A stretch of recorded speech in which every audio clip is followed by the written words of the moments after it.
sendiri. Kalau saya adalah Esa Kurniawati. Lupa. Ya, lupa. Dari Prodi Pendidikan Bahasa Inggris Ipsilon. Oh, bahasa Inggris ya? Ya. Bisa nanti ya kalau ini misalnya nanti ada PPL atau apa mengajar bahasa Inggris untuk anak.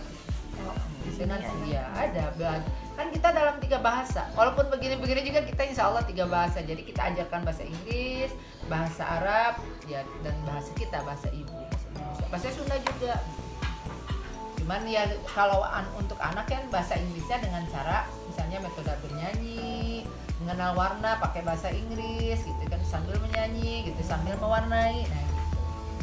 Kalau di sini tuh sambil online atau metodenya luring dan daring. Jadi iya, selang-seling 3 hari luring, 3 hari daring. Terus kendala yang sering terjadi kegiatan kalau ini online ya Bu? Iya. Jadi online gimana? Kegiatannya kalau lagi yang online itu kendalanya pertama karena orang tuanya biasanya gak punya kuota. Kemudian HP-nya kurang memori biasanya ya. Nah, kurang memori sehingga lemot gitu dan penuh. Yang ketiga, orang tua tidak mampu memberikan pembelajaran kepada anak. Jadi karena terpaksa jadi guru ya, karena mereka itu kan basicnya bukan mengajar ya, bukan guru, ibu rumah tangga biasa. Sehingga kalau mengajar kepada anak itu biasanya anak agak-agak tidak nurut gitu, tidak seperti ketika tatap muka di sekolah dengan gurunya. Terus apakah menurut Ibu belajar online ini jadi solusi era apa? Tergantung ya, jadi kalau misalnya mungkin kalau di zona merah gitu ya atau di perkotaan yang kebetulan orang tuanya satu mampu secara ekonomi untuk selalu ada kuota, kemudian mampu secara ekonomi untuk membeli gadget yang terjangkau, yang bagus lah untuk kegiatan metode daring dan online itu bagus gitu ya. Sehingga anak kan tidak perlu datang ke sekolah. Tapi ada efek sampingnya atau hal yang kurang baiknya, yaitu si anak kan jadi tidak bisa bersosialisasi, tidak bisa berteman gitu, dan jarang mengenal guru gitu. Jadi itu tidak ada keberkahan ilmu kalau menurut saya. Masuk cara nggak enak apa? Apakah pemerintah memberikan subsidi gitu guru-guru? Kalau kami sih insya Allah tidak ada, tidak ada. Jadi kami mandiri aja gitu. Menurut Ibu belajar online ini efektif? Tidak, sama sekali tidak efektif. Karena itu ya Bu. Iya. Terus bagaimana sih solusi ketika ada murid yang nggak bisa ikut pelajaran kalau ketika daring? Kalau menurut Ibu solusinya tetap diadakan tatap muka, tetapi tentu saja dengan protokol kesehatan yang ketat. Tetap menjaga jarak, tetap memakai masker, tetap mencuci tangan sebelum dan sesudah kegiatan. Begitu. Mohon.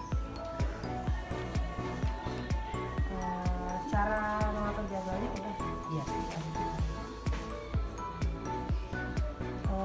Cara yang digunakan kalau pembelajaran daring tuh kan biasanya membosankan ya Bu. Iya. Jadi dengan tuh kayak gitu yang cara metodenya biar nggak membosankan. Metodenya biar tidak membosankan, ya banyak dengan metode mewarnai, prakarya, tetapi tentu saja prakarya misalnya yang menggunting, menempel, itu anak biasanya senang gitu ya, daripada nulis gitu ya. Kalau misalnya nulis itu kan bosan, menjemukan gitu. Jadi oleh karena itu makanya kenapa kalau di kita ini ada metodenya 2 macam ya, 3 hari di rumah, 3 hari di sekolah tatap muka. Jadi kalau yang di rumah itu biasanya materi-materi untuk hal materi yang bisa dikerjakan di rumah dengan menyenangkan. Kayak tadi pembiasaan misalnya menjaga kebersihan, kan itu di rumah. Kemudian misalnya prakarya-prakarya menggunting, menempel, nah itu di rumah. Tapi kalau misalnya untuk mengaji, belajar ikro, belajar menulis, itu biasanya kita lakukan di sekolah. Walaupun misalnya tatap mukanya hanya setengah jam. Yang penting ada interaksi antara guru dengan siswanya. Sehingga jika diperintahkan oleh gurunya, diminta oleh gurunya tugas di rumah dikerjakan, biasanya nurut gitu. Tidak seperti ke orang tua.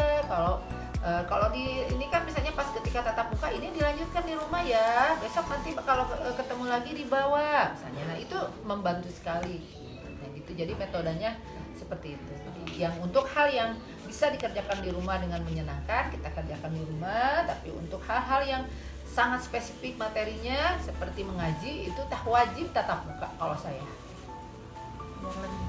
Biar lebih Iya. yang terakhir, bagaimana guru membagikan penilaian pada masing-masing siswanya ketika daring? Ya, kita lihatnya dari proses ya, bukan hasil. Kalau misalnya hasil bisa saja ini anak kok tulisannya misalnya kalau menulis ya kok rapi banget gitu ya. Penilaian sementara yang si ini nih hasilnya misalnya si B ya hasilnya nggak rapi, tapi prosesnya dilihat ini rapi betul-betul hasil pekerjaan sendiri atau orang tuanya yang mengerjakan, begitu hasilnya pencitraan difotoin atau divideoin gitu ya. Nah kalau saya dilihatnya ini alami nggak buatan anak, betul nggak ini buatan anak, walaupun misalnya menurut orang lain ini nggak rapi, tapi itu ternyata hasil murni buatan anak. Nah itu yang saya nilai gitu, yang saya nilai bagus gitu, karena ya proses itu yang dinilai bukan hasil. Terima kasih ya Bu Ya. atas partisipasinya. Sami-sami, semoga sukses nilainya. Amin, bagus. amin.